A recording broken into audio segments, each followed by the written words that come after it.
हरे कृष्ण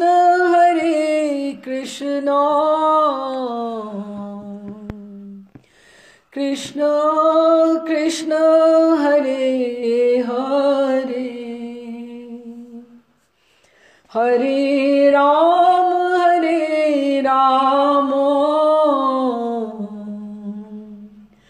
राम राम हरे हरे, हरे कृष्ण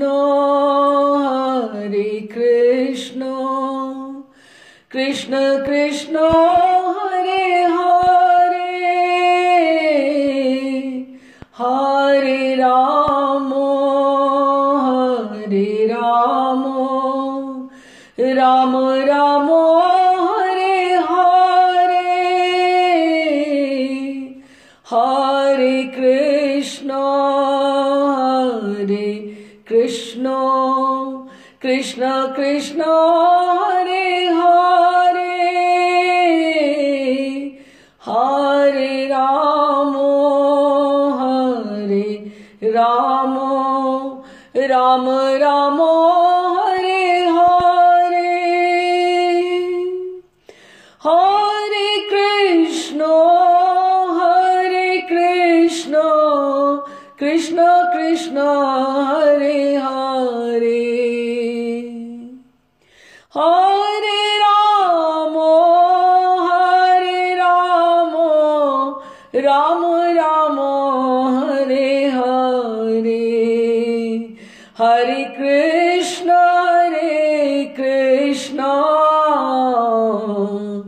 कृष्ण कृष्ण हरे हरे, हरे राम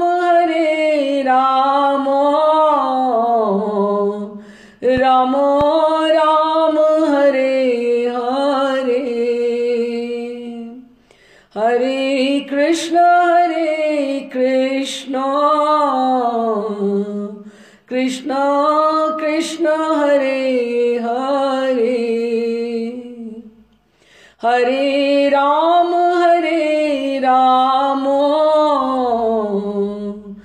राम राम हरे हरे।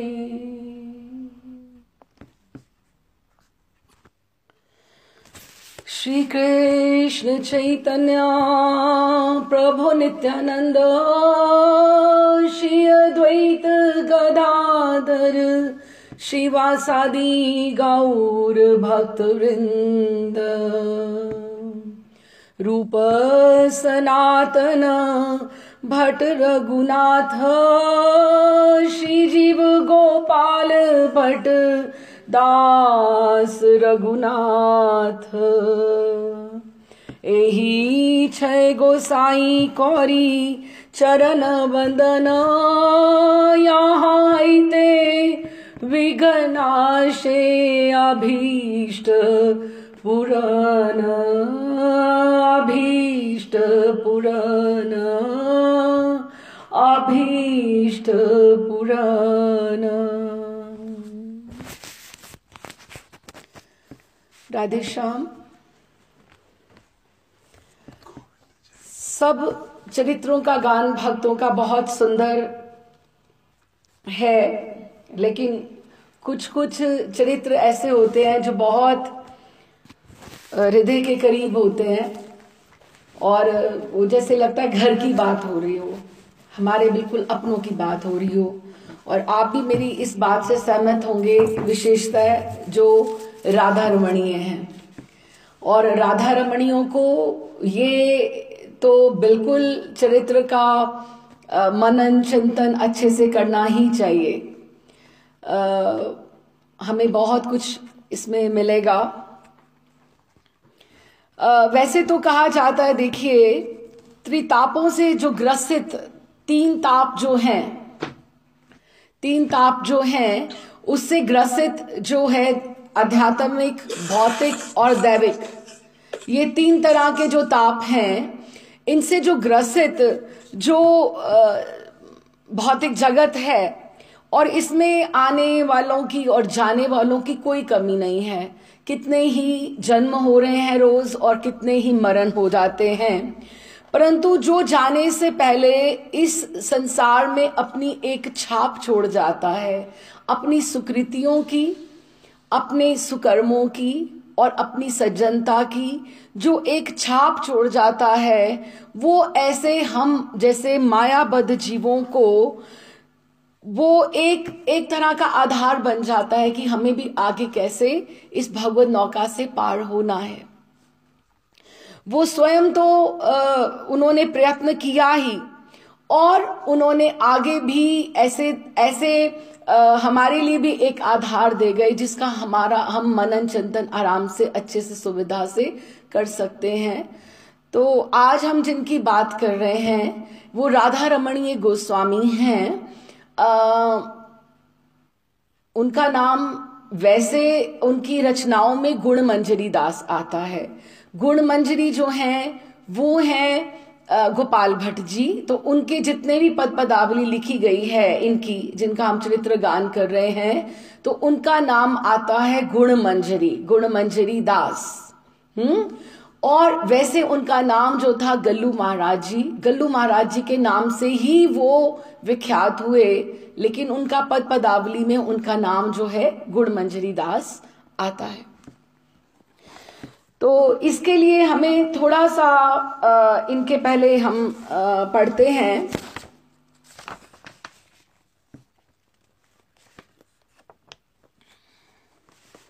एक तो हम पहले ये समझें, गोपाल भट्ट जी ने श्री राधा रमन जी को प्रकट किया, ठीक है। उसके पश्चात उनके जो सबसे प्रथम शिष्य हुए गोपीनाथ जी हुए, वो सहारनपुर देवंदे ग्राम से जो आए वो हुए। उसके पश्चात उनके आगे छोटे भाई श्री दामोदर जी और उनकी पत्नी सौदामिनी ने आके दीक्षा ली, जिससे गृहस्थ की परंपरा हमारे गोस्वामियों में, हमारे आचार्यों में प्रारंभ हुई। क्योंकि गोपाल भट्ट जी ने भी विवाह नहीं किया था और ना ही गोपीनाथ जी ने किया था। गोपीनाथ जी भी पूर्णतः समर्पित थे गुरुदेव जी को। उसके पश्चात दामोदर गोस्वामी जी और सौदामिनी मैया से आगे बढ़ते बढ़ते अगर हम देखें, इस समय 40 के करीब 16 परिवार हैं और 40 उनके आगे एक्सपेंशंस, जैसे टोटल 40 हो जाते हैं। तो जिनकी 2.5 साल के बाद, जैसे हमारे महाराज श्री की भी 2.5 साल के बाद, तो इस तरह से सेवा आती है। और जो थामा बोला जाता है वो ये कि जैसे वो परिवार का जो एक पहले बड़ा थामा होता है, जैसे एक बड़े पुत्र के आगे परिवार हुआ तो वो एक पहला थामा माना जाता है। उसके बाद जैसे आगे 3 हो गए, 3 में से अभी वो सेकंड डिवीजन, वो शाखा निकल गई, उसमें से और शाखाएं निकल गई। जो पहली जो फर्स्ट ब्रांच जो मेन ट्री की है, मेन शाखा को थामा बोला जाता है। उसके पश्चात वो आगे आगे ऐसे बढ़ता है। तो ये जो हम बात कर रहे हैं गल्लू महाराज की, उनका जन्म ज्येष्ठ कृष्णा 8 को 1884 को श्री वृंदावन में श्री राधा रमन मंदिर के सेवायत, ये सब जो गोस्वामी परिवार है उनको सेवायत कहा जाता है, राधा रमन सेवायत जो सेवा में रहते हैं। श्री वृंदावन में राधा रमन जी मंदिर के सेवायत श्री रमण दयालु गोस्वामी के पुत्र रूप में हुआ 1884 में। क्योंकि हम ये पिछले 200 वर्ष में ही जो भक्त हुए हैं महान, तो उनके बारे में हम बात कर रहे हैं, तो इसीलिए ये 1884 में इनका जन्म हुआ। श्री रमन दयालु गोस्वामी अधिकतर फर्रुखाबाद में ही रहते थे। अब ये है कि 2.5 साल के पश्चात अगर बारी आनी है, अब कुछ परिवार तो हैं जो वहीं पर रहते हैं, वहीं पर विराजित हैं और अपना जैसे कथा करते हैं या कोई और कार्य करते हैं। इसमें अभी एक ये भी बात हमें समझने की आवश्यकता है कि मंदिर से किसी भी गोस्वामी को आर्थिक आमदनी नहीं है। आर्थिक उनको अपनी जीविका की अपना व्यवस्था स्वयं करनी पड़ती है। तो ये बात है कि अन्यत्र ये परिवार के किसी गोस्वामी को व्यक्तिगत मंदिर से किसी प्रकार की भी कोई आर्थिक लाभ नहीं होता। सबको नियमबद्ध कर्मशय माला के रूप में प्रसाद कणिका प्राप्त होती है। जैसे मैंने कहा 40 परिवार हैं, तो जो ठाकुर जी की रसोई का जो राजभोग का प्रसाद या रात्रि का जो प्रसाद बनता है, जैसे आज एक गोस्वामी की बारी है तो फिर कल दूसरे की आएगी, तीसरे की आएगी, तो चौथे की आएगी, इस तरह से 40 इसको माला बोला जाता है कि माला जो मन के होते माला 40 मन के हैं, तो 40 दिनों के बाद बारी आएगी। तो अब बीच के दिनों में आर्थिक व्यवस्था या उनको कुछ ना कुछ तो खाना ही है और अपना उस हिसाब से अपना तो पालन करना ही है ना अपने परिवार का। तो इसकी बारी लगभग 40 दिन के पश्चात पड़ती है। शेष सबको अपेक्षित प्रसाद की व्यवस्था स्वयं अपने परिवार की करनी पड़ती है। अब हर कोई, ठाकुर जी ने सबको अलग अलग प्रतिभाएं दी हैं। हम ये नहीं कह सकते कि हर कोई कथा करने में हर एक को रुचि भी हो सकती है। कोई किसी में कलाकार है, किसी में कलाकार। अब ठाकुर जी की प्रतिभा है, किसी में है, किसी में नहीं है, लेकिन उनमें रक्त की शुद्धता है, इतनी ग्लोरीफाइड परंपरा है उनकी कि वो सेवा तो उनको करनी ही करनी है, लेकिन वो 2.5 साल के बाद आएगी। उस तरह से तो अपनी सेवा की जब उनकी बारी आती है तो प्रत्येक को अपने पास से भी ठाकुर की सेवा करनी पड़ती है। फिर वो अपने शिष्यों के ऊपर वो निर्भर करते हैं कि उनके शिष्य आगे आए, सहयोग करें, और फिर वो अच्छे से करते हैं। मंदिर की देहली के ऊपर जो वस्तु चढ़ती है वो राधा रमन जी की हो जाती है।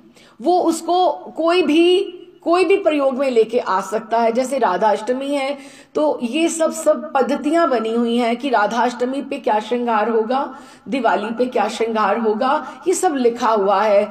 जैसे ही जबकि बारी आती है, और ये इतना ऑर्गेनाइज्ड वे से हुआ है कि जब जैसे हमारे महाराष्ट्र की जब आती है तो गोपाल भट्ट जी का धियो धियो उत्सव जब आता है जो तिरोभाव का, तो वो उन्हीं की सेवा में ही आता है। इस तरह से वो सब बटा हुआ है, तो उसमें कोई हर बार उसी में आता है। तो उनको उसके हिसाब से अपने शिष्यों से, अपना स्वयं से उनको राधा रमन जी की सेवा में बढ़िया से बढ़िया उनकी सेवा में सब लगाना पड़ता है। और जो अगर महाराष्ट्र के जैसे शिष्य ने कुछ ठाकुर जी को अर्पण किया तो वो राधा रमन जी के खजाने में, कोष में, वहां पे जमा हो जाएगा। वो महाराष्ट्र की वो पर्सनल चीज नहीं रहेगी। एक बार वो जो देहली पर चढ़ गई, या हम महाराष्ट्र को दें, अपने आचार्य को दें, तो वो अपनी सेवा में बार बार पुनः प्रयोग कर सकते हैं। वो भी एक बात है कि वो उसमें कोष में उनका भी अपना कोष है जो पर्सनल है, जो ठाकुर जी के लिए है, और एक मंदिर का है जिसमें सबका इकट्ठा रहता है। वो उनको अपनी सेवा के हिसाब से वो गिन कर लेते हैं और गिन के उनको वापस सब करना पड़ता है। तो मंदिर देहली पर जो वस्तु चढ़ती है वह पूर्ण रूप से मंदिर के भंडार में जमा होकर भगवत उपयोग में आती है। श्री राधा रमन जी की संपूर्ण सेवा मर्यादा आरंभ से ही अखंड रूप में एक रसधारा और बिना किसी व्यवधान विघ्न के यथावत चल रही है। तो वो पूरी की पूरी जो मर्यादाएं जो सब बनी हुई हैं वो चलती आ रही हैं, उसमें कोई भी व्यवधान नहीं आता है, जैसे जैसे उन्होंने लिखा गया है सब कुछ। अच्छा, अब जैसे पितामह किसी परिवार के पहले थामे वाले, कथा में रुचि है, उनके बहुत शिष्य हो गए। अब जो अगले आए उनकी कथा में इतना उनका अभ्यास नहीं है। अब उनको जीविका तो ऐसे ही चलानी है, कैसे करेंगे अपने परिवार का भरण पोषण। तो कोई संगीतकार निकल आए या कोई कैसे निकल आए। तो अब ये जो रमन दयालु जो गोस्वामी थे, ये रमन दयालु गोस्वामी जो थे ये फर्रुखाबाद में रहते थे। इनको वृंदावन छोड़ के जाना पड़ा। क्यों? क्योंकि इनका वहां पर जीविका परिवार की चल नहीं रही थी। बिल्कुल ऐसा कोई उनको सुविधा नहीं थी कि वो अपने परिवार का भरण पोषण कर सके, क्योंकि जब आएगी सेवा आएगी तो तब आएगी, तो तब शिष्य भी सहयोग कर देंगे। इस तरह से ये सब बात ये समझना आवश्यक है। अच्छा, फर्रुखाबाद में रहते थे, वहां उनके बहुत से शिष्य सेवक थे। वहीं रहकर गल्लू जी ने भी विद्या अभ्यास किया। वहीं पे वो स्कूल गए, पाठशाला गए, जो उन्होंने कहा फर्रुखाबाद में उन्होंने किया। प्रारंभ से ही गल्लू जी की मानसिक स्थिति साधारण लोगों से बहुत भिन्न थी। वे सदा सत्य में प्रतिष्ठित और वैराग्य में रहने वाले थे। गोस्वामी परिवार हैं, उनमें रक्त की शुद्धता के साथ साथ उनमें अपना एक संस्कार तो पीछे से वो लेकर आई है ना, ऐसे तो कोई नहीं आ जाएगा। स्वप्न में भी मिथ्या नहीं वो बोलते थे, झूठ नहीं बोलना, वृथा वाक्य, फजूल की बात उनके मुख से कभी किसी ने नहीं सुनी। और शांत, दैन्यता और विनम्रता की वो साक्षात मूर्ति, कि जैसे वो अपने आप को सबसे वो कम छोटा समझते हो। लोभ उन्हें छूकर भी नहीं गया था। अपना सर्वस्व देकर भी वे दूसरों की सेवा में सदा तत्पर रहने वाले थे। और इन सबों के अब जब भक्ति आती है तो ये सारे के सारे गुण आप में स्वयं आ जाते हैं। आपको हमेशा लगता है कि मैं अभी कुछ नहीं कर पा रहा हूं। जब भक्ति आती है तो दैन्यता वो अपने आप लेकर आती है। तो वो भगवत भक्ति उनमें इतनी थी कि ये गुण थे ही थे। और उसी के ये शाखा, पल्लव, फल और फूल थे, ये जो उनमें बाकी के गुण थे। जब बेसिक भक्ति आ गई, एक हम ये सोच लें कि अगर एक भक्त हो जाए इंसान तो उसमें अपने आप दैन्यता भी आ जाएगी, विनम्रता भी आ जाएगी, वो त्याग की भावना भी आ जाएगी, समर्पण भी आ जाएगा, और उसको सब में अपना उसमें डिसिप्लिन भी आ जाएगा। तो सारी चीजें अपने आप आ जाती है। मूल में उसका उनकी भक्ति थी। ऐसा कौन सा सद्गुण था जो भक्ति रूपी वृक्ष पर अपने आप नहीं फलता? तो उनके पास ऐसे सब गुण थे। भक्ति गल्लू जी महाराज की नैसर्गिक संपत्ति थी। भक्ति उनकी दृष्टि में एकमात्र मूल्यवान वस्तु थी और सभी चीजों का मूल्य वह भक्ति की कसौटी पर आंकते थे। अब जैसे कुछ कहीं जाना है तो उनको ये लगता था इससे क्या होगा, will it help me in growing in भक्ति और नॉट, नहीं तो ये छोड़ के देखो। कोई कहीं पे कोई काम है, ये मेरे धर्म से, मेरी बात से संबंधित है या नहीं है, नहीं तो छोड़ के देखो। तो वो हर बात को मूल्य जो था, कसौटी उनकी भक्ति थी कि ये मेरे राधा रमन जी को हम कुछ भी करें तो हम ये सोचें ये बात हमारे राधा रमन जी को प्रिय लगेगी या ना नहीं लगेगी। अच्छा, इसीलिए संसार में उनकी आसक्ति बिल्कुल नहीं थी और संसार को वे भगवत सेवा का साधन मात्र मानते थे कि अगर हमें ये शरीर मिला है और अगर हम इस संसार में आए हैं तो हमें ठाकुर जी तक वापस जाना है, अपनी लक्ष्य यात्रा पूरी करनी है। यही और यही केवल इस संसार में रहने का, इस शरीर का महत्व है। नहीं तो बीसियों आते हैं और बीसियों चले जाते हैं। हमने पहले ही सुना कि कितने ये त्रितापों के जगत जो भरा हुआ है, कितने ही आते हैं और कितने ही चले जाते हैं। कौन किसको याद रखता है? एक दो पीढ़ी के बाद फोटोग्राफ्स और एल्बम्स भी संभालनी मुश्किल हो जाती, कौन करेगा, है ना? कौन रखता है कि कहाँ रखें इसको? तो इस तरह से वो संसार को भगवत सेवा का साधन मात्र मानते थे। पर दुर्भाग्यवश उनका अपना संसार भगवत सेवा के बहुत अनुकूल ना था अभी, क्योंकि भक्ति उनमें इतनी थी, लेकिन वो वृंदावन में वास नहीं कर पा रहे थे। वो फर्रुखाबाद में रह रहे थे। क्यों? क्योंकि उनके पिताजी की आर्थिक स्थिति अच्छी नहीं थी। अब ये बात हमें समझनी जरूरी है कि उनके परिवार में इतनी संपन्नता थी नहीं उस समय की, जब बात करें जब वो अभी छोटे थे। तो उन पर वृंदावन में बहुत सा कर्ज हो गया था, इसलिए वे वृंदावन छोड़कर फर्रुखाबाद रहने लगे थे, जीविका और वो ऋण चुकाने की वजह से। अब कोई कोई बात होती है जो हृदय में एकदम से कष्ट दे जाती है, जैसे शूल की तरह चुभती रहती है। उनको ये लगना शुरू हो गया था कि अगर मुझे वृंदावन में वापस रहना है, वास करना है, तो मुझे धन चाहिए। धन बात तो वही आ गई ना कि धन, वैसे तो हम छोड़ने की बात कर रहे हैं कि वृंदावन में वास करना है, लेकिन उनको ये लग रहा था कि मेरे पिताजी को, मेरे परिवार को अगर वृंदावन से दूर रहना पड़ रहा है तो धन ही इसका कारण है, क्योंकि उनको आजीविका चलाने के लिए फर्रुखाबाद में रहना पड़ा है, हालांकि हम गोस्वामी परिवार हैं।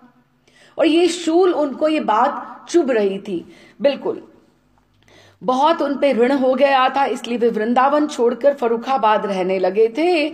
गल्लू जी की भक्ति भाव में इससे अधिक प्रतिकूलता और क्या हो सकती थी कि पिता के ऋण के कारण उन्हें अपने इष्ट के धाम से राधा रमन जी से दूर रहना पड़ रहा है। तो उनको ये लगता था कि मेरी प्राइम इंपॉर्टेंस क्या है, मुझे अगर वृंदावन जाना है तो मुझे धन चाहिए। उल्टी बात हो गई ना, हम ये सोचे कि हमें सब त्याग कर वास करना है वहां पर, ठीक है, जो हमें जरूरी चाहिए।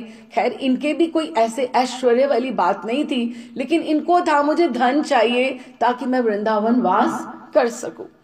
उन्होंने इस प्रतिकूलता को दूर करने का संकल्प किया, पर यह कार्य अब आसान तो नहीं था, वो तो छोटे बच्चे ही थे अभी, उनकी उम्र अभी नौकरी या व्यवसाय के लायक भी नहीं थी, कि इतने बड़े भी नहीं हो गए थे कि नौकरी उनको मिल जाए, उनकी पढ़ाई पूरी हो गई हो और कोई मैं बिजनेस भी कर सकूं, उसके लिए भी कैपिटल चाहिए, सब कुछ है ना।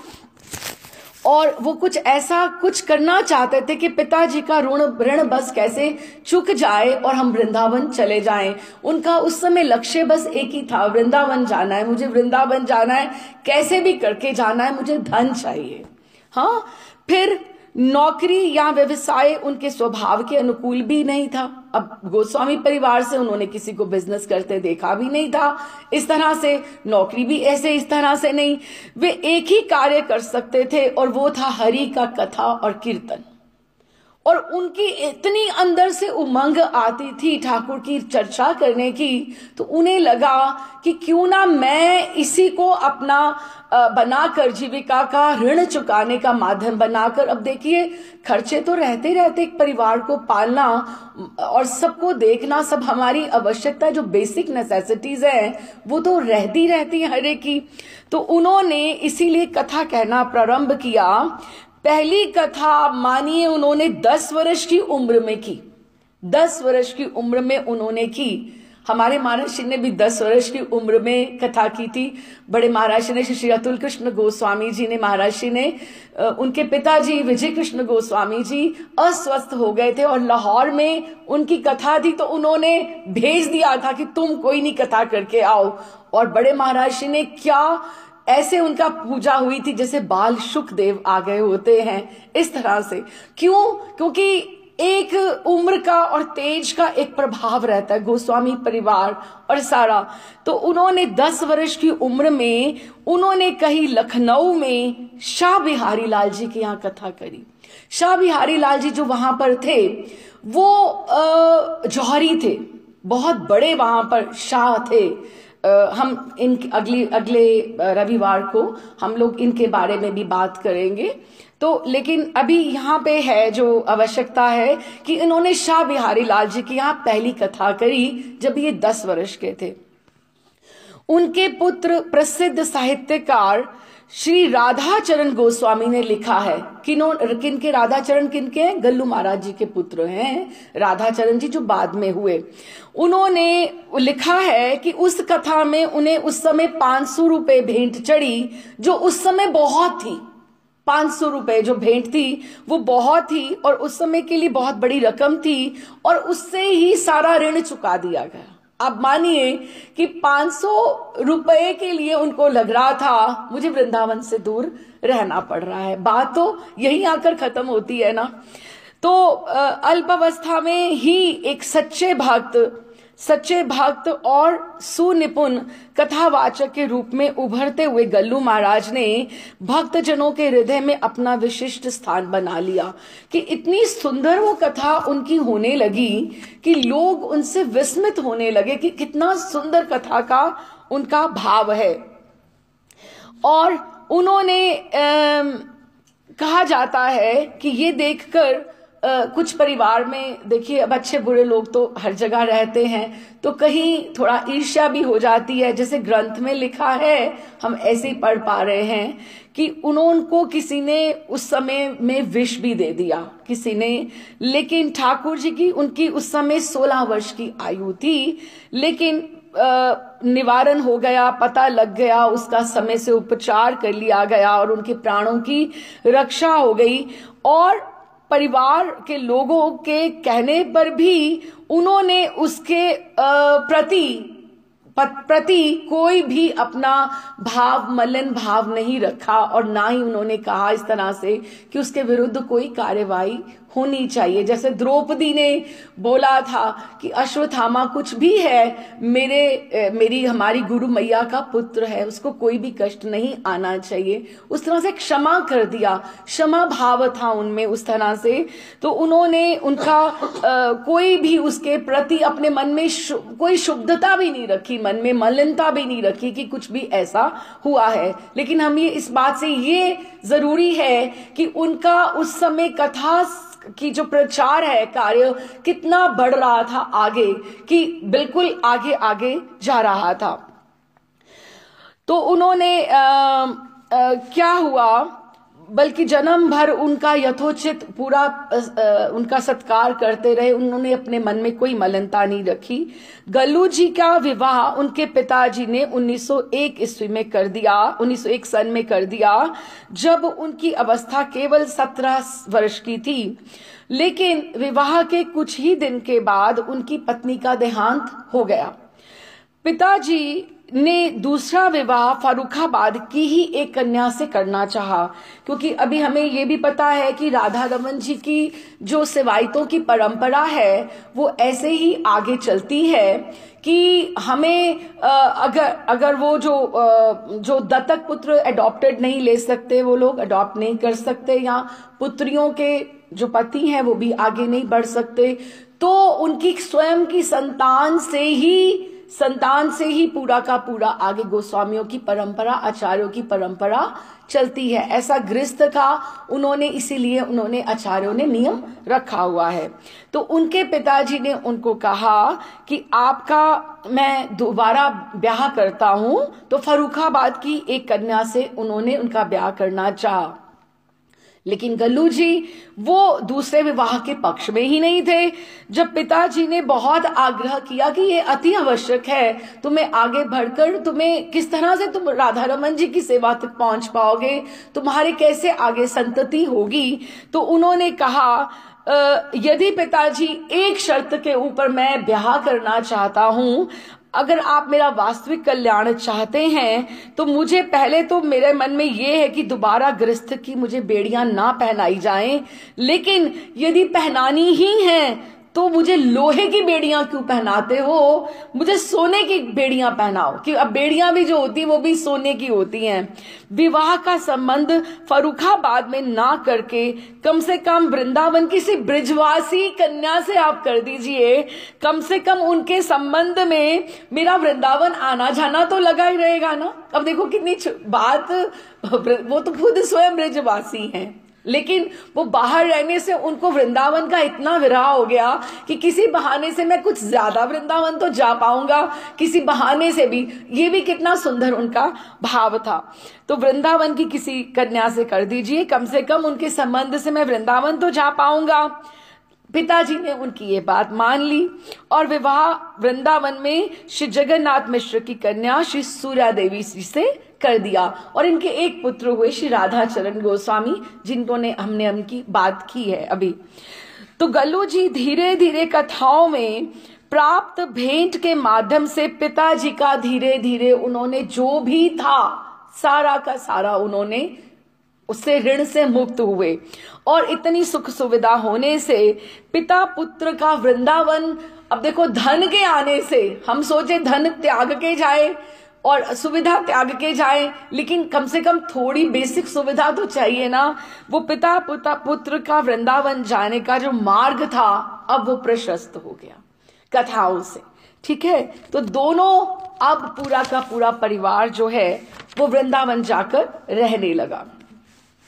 वृंदावन जाते समय रास्ते में लुटेरे गाड़ी में घुस आए। गल्लू जी का एक बक्स जिसमें उनके बहुमूल्य ग्रंथ थे वो लेकर जाने लगे। उन्होंने कहा, भैया इसमें केवल पुस्तकें हैं, ये तुम्हारे काम की नहीं है, इन्हें छोड़ जाओ और तुम जो चाहो तुम ले जाओ, लेकिन तुम मेरे ग्रंथों को हाथ मत लगाओ। लेकिन वाकई लुटेरे पुस्तकें छोड़ गए और बाकी जो जो उन्हें मिला वो वहां उनको ले गए कि बुक जो ग्रंथ थे उनको प्राणों से भी प्यारे थे, कि उनको ऊपर रखते थे। तो वृंदावन आने के पश्चात गल्लू जी के जीवन में एक नए अध्याय का शुभारंभ हुआ। अब ये वो स्थिति थी जिसकी वो प्रतीक्षा कर रहे थे, कितने बरसों से, बचपन से कर रहे थे कि मैं वृंदावन में वास करूंगा। श्री राधा रमन जी से उनकी प्रीति के संबंध का जो दिनों दिन दृढ़तर होता गया। श्री राधा रमन जी के मंदिर के 40 सेवाएं थे, जैसे हमने बात करी 40 परिवार हैं जो बारी बारी से उनकी सेवा किया करते थे। तो अब हर एक की बारी तो अब हर रोज नहीं ना होगी, लेकिन अब इनको तो राधा रमन जी इतने प्रिय, इनको तो रोज उनकी सेवा करनी है। अब ऐसे हर कोई सेवा में कैसे कोई किसी को आने देगा?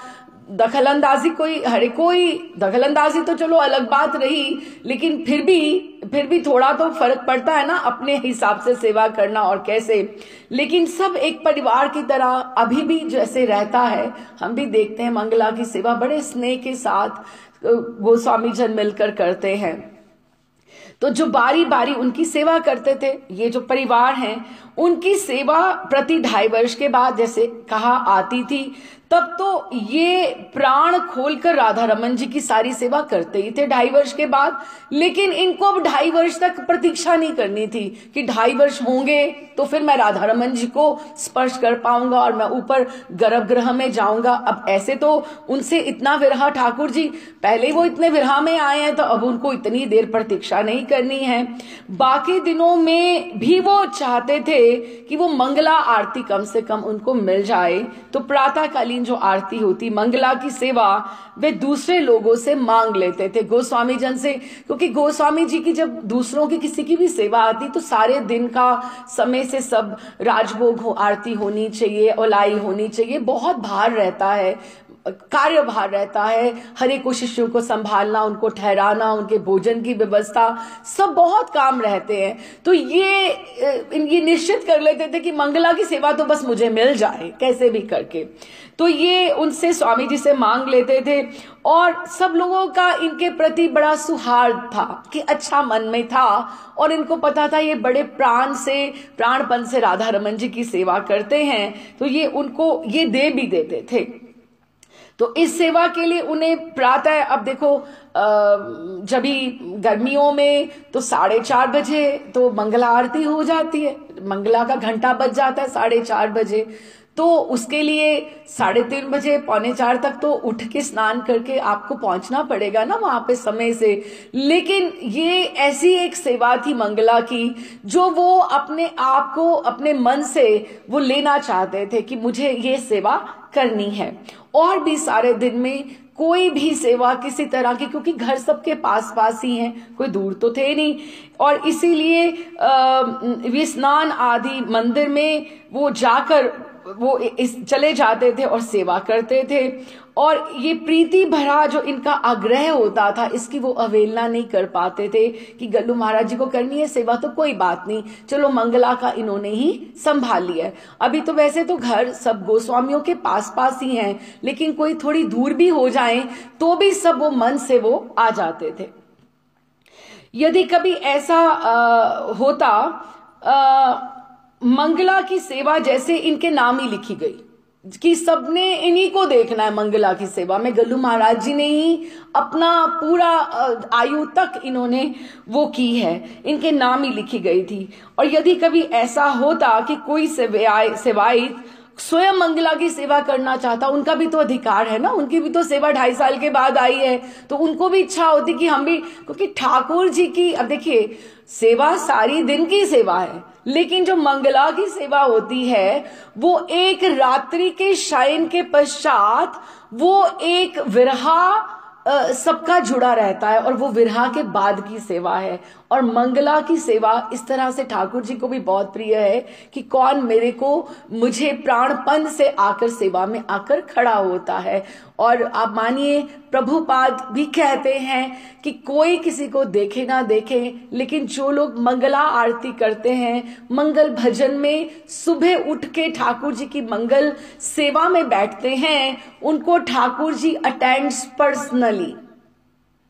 आप ये कभी मत सोचना 100 लोग हैं मंदिर में, 200 लोग हैं, या सब लोग मंगला के लिए उठते हैं या करते हैं। लेकिन मंगल क्यों बोला गया है? मंगल जो एक बार ये मंगल हो जाता है, वो पूरा का पूरा दिन मंगल निकलता है कि वो उसको ठाकुर जी पर्सनली एक उनको अटेंशन देते हैं कि ये इसने अपने सुख सुविधा, अपने कंफर्ट्स को त्याग कर ये दुकान लगाकर बैठा है। ये किसके लिए बैठा है? वो भी तो देखते हैं ना, ये मेरे लिए बैठा है, तो मुझे भी इसको उतना ही स्नेह देना चाहिए जितने स्नेह से ये मुझे ढूंढने आया है। कम से कम आप किसी के घर उसको जाओ, नॉक करो, सुबह दुकान ही नहीं खोलेंगे, सोए रहेंगे तो फिर क्या होगा, है ना?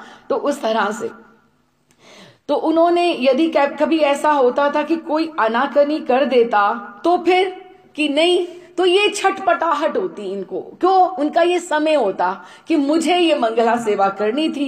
फिर तो वो राधा रमन जी को ही इसका दोषी मानते, राधा रमन जी को ही, किसी के ऊपर गुस्सा नहीं करते, क्योंकि उनमें तो विनम्रता, दैन्यता तो वैसे ही बहुत थी। तो वो क्या कहते, हाँ हो सकता है कि आज मुंह पे श्री जी को कोई अपराध बन गयो है, और वो हमेशा ब्रिजभाषा ही बोलते, ब्रिजभाषा बहुत मधुर, बहुत मीठी। अपराध बन गयो है, जाई तो सो सेवा आज मोए नाय दीनो। हाँ, उस दिन में मंदिर के क्या करते, वो उनको अपना समय से ही उठना है, अपने समय से क्या करना है, लेकिन वो अपना 4 बजे, पौने 4 बजे वहां जाकर तैयार हो जाते, वहां खड़े हो जाते ठाकुर जी को उस मंजरी भाव से वहां पर, और बाहर झाड़ू ठाकुर जी के प्रांगण में, और बिल्कुल अभी तो कितने कर्मचारी हैं मंदिर में, लेकिन वो स्वयं ये सेवा करते, मार्जनी की सेवा करते कि राधा रमन जी की मंगला होने वाली है, भक्त लोग आने वाले हैं, कम से कम इस सेवा के लिए तो मुझे कोई नहीं रोक सकता। तो वो खुद स्वयं मार्जनी करते, झाड़ू लगाकर अपने आप को संतुष्ट करते, ऐसा उनमें सेवा समर्पण भाव था। झाड़ू लगाते जाते, और श्री जी के प्रति, श्री जी किसको? राधा रमन जी को श्री जी भी कहा जाता है। हम इसको भी श्री जी कहते हैं, जो हम ये काला तिलक ठाकुर जी का, राधा रमन जी का लगाते हैं। तो ये श्री जी के प्रति प्रणय आक्षेप करते, मीन्स रुष्ट, जैसे गुस्सा करते, प्यार से जैसे बात करते। तुम्हारे घर का कुत्ता हूं, क्या कहते, तुम्हारे घर का कुत्ता हूं, तुमने आज ठुकरा दिया तो क्या मैं कहीं और चला जाऊंगा? मैं तो यही तुम्हारी चौखट पे ही पड़ा हूं, मैं जब तुम्हें निगाह करोगे मैं फिर दौड़ा हुआ आऊंगा, लेकिन मैं कहीं और नहीं जा सकता। कहाँ जाऊंगा? मेरा तो ठौर ही एक है, तुम चाहे मुझे भीतर बुलाओ कि ना बुलाओ, लेकिन मैं तो तुम्हारी चौखट का ही हूं। द्वार पर वो पड़े हो रहूं कि सेवा का अधिकार तो तुम मुझसे नहीं छीन सकते। वो ऐसे राधा रमन जी के साथ इस तरह से, क्योंकि जो लॉयल्टी और वफादारी कुकर की मानी जाती है, आप मानिए बहुत ज्यादा, उसके लिए, इसीलिए वो अपने आप को इस तरह से, कोई ऐसा नहीं बात है, लेकिन वो कितना अपने आप को हीन समझते थे कि लेकिन मैं हूं आपका ही, चाहे आप मुझे कैसे भी समझो। तो श्री राधा रमन जी के राजभोग के पश्चात वे सेवायत राधा रमन जी की एक प्रसादी रोटी की भिक्षा मांग लिया करते। अब ऐसा नहीं था, उस समय उनमें इतनी संपन्नता आ गई थी, वृंदावन में कथा कीर्तन सब करने से इतना उनका शिष्य हो गए थे। हम पढ़ेंगे आगे कि किस तरह से उनके बनारस, फर्रुखाबाद में तो था ही, भरतपुर, बुलंदशहर, शाहजहांपुर में सब स्थानों के ऊपर इतने शिष्य हो गए थे, इतने अधिक कि उनके शिष्यों ने भी ये सब स्थानों पे राधा रमन जी के मंदिर हैं, राधा रमन जी के नाम पर मंदिर हैं। वहां पर काशी में भी है, शाहजहांपुर में भी है, भरतपुर में भी है, और उनके जो पुत्र भी थे राधा चरण गोस्वामी जी, वो इतने बड़े हुए हैं कि वो इंग्लैंड उस समय आप मानिए पढ़ने गए थे। हालांकि गल्लू महाराज जी इसके पक्ष में नहीं थे और वो इसका विरोध करते थे, लेकिन घर में इतनी संपन्नता थी उन दिनों में, बाहर पढ़ने जाना, मैजिस्ट्रेट बने थे राधाचरण गोस्वामी, हम उनके बारे में भी थोड़ा सा बात करेंगे। लेकिन वो इतनी संपन्नता हो गई थी, लेकिन इनमें इतना दीनता थी कि वो अपने घर में प्रसाद नहीं पाते थे, जाकर राधा रमन जी की रसोई के बाहर, जब बारी तो इनके 2.5 साल के बाद आनी है, लेकिन वो रोज एक रोटी के लिए जाकर ऐसे खड़े हो जाते थे। हमें उसको ये नहीं समझना चाहिए कि उनके पास पैसे नहीं थे या उनकी, लेकिन उनमें विनम्रता या राधा रमन जी के प्रसाद के लिए अभिलाषा, लालसा कितनी थी, ये बात समझने की आवश्यकता है कि वो राधा रमन जी की प्रसादी रोटी की भिक्षा मांगते थे और उसके बिना वो कुछ ग्रहण नहीं करते थे। जब तक उनको एक रोटी नहीं मिल जाती थी तब तक वो अपने घर में भी प्रसाद नहीं पाते थे। ये भी उनका दैनिक नियम था। जिस तरह से मंगला का नियम, मंगला नहीं मिली तो झाड़ू की सेवा की, और अगर वहां राधा रमन जी का रसोई का वहां से मांगा प्रसाद, तो फिर कभी किसी कुछ, अभी गोस्वामियों को कितनी व्यस्तताएं होती हैं अपनी अपनी सेवाओं में, लेकिन कोई उनको कोई फटकार भी देता था, ऐसे अपमानित भी कर देता था कि तुम रोज रोज क्यों इस तरह से, आप इस तरह से क्यों करते हो, हम तो नहीं करते इस तरह से, कोई कह भी देता है। हर एक की अपनी अपनी व्यस्तता रहती है, हर एक का अपना अपना स्वभाव रहता है, लेकिन वो उनको कि तुम्हें लज्जा नहीं आती, तुम ऐसे रोज रोज आ जाते हो। हालांकि कोई पैसे की उस समय कमी नहीं थी उनको इस तरह से। तो उन्होंने कहा कि नहीं, हम नहीं तुम्हें देंगे इस तरह से। तो गल्लू जी महाराज इसका बुरा नहीं मानते थे, बल्कि वो फिर वापस से पुनः राधा रमन जी के साथ लड़ाई करते थे। अच्छा, कि अब ऐसा हो गया हो कि तुम मुझे अपना प्रसाद भी नहीं देना चाहता, मुझसे तुम्हारा क्या अपराध बन गया। कि किसी का किसी चीज में उन्होंने कोई दोष नहीं देखना, कि ऐसे आप देखो दृष्टि कैसी उनकी हो गई थी कि किसी में दोष बुद्धि नहीं थी उनमें।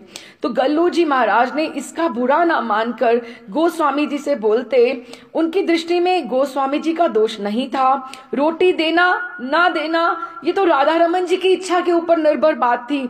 सेवायत को इतनी स्वतंत्रता कहा, गोस्वामी को स्वतंत्रता ये कहा, जो अगर राधा रमन जी की इच्छा होती तो वो उनको प्रेरणा देके करा देते, तो वो उनकी इच्छा के विरुद्ध भी उनको प्रसाद की एक कणिका तो दे ही सकते थे।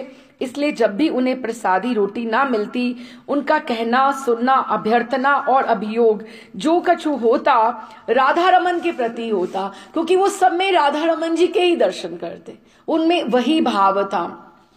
वे उनसे कहते हुए चले जाते, मैं तो तुम्हारा ही टहलुआ हूं। टहलुआ जो घर में काम करने के लिए ये पकड़ाना, उसको बोलते टहलुआ। ये जरा दरवाजा खोलना, ये जरा उठ के ये पकड़ाना, इसको क्या बोलते हैं, जो टहल सेवा रहती है।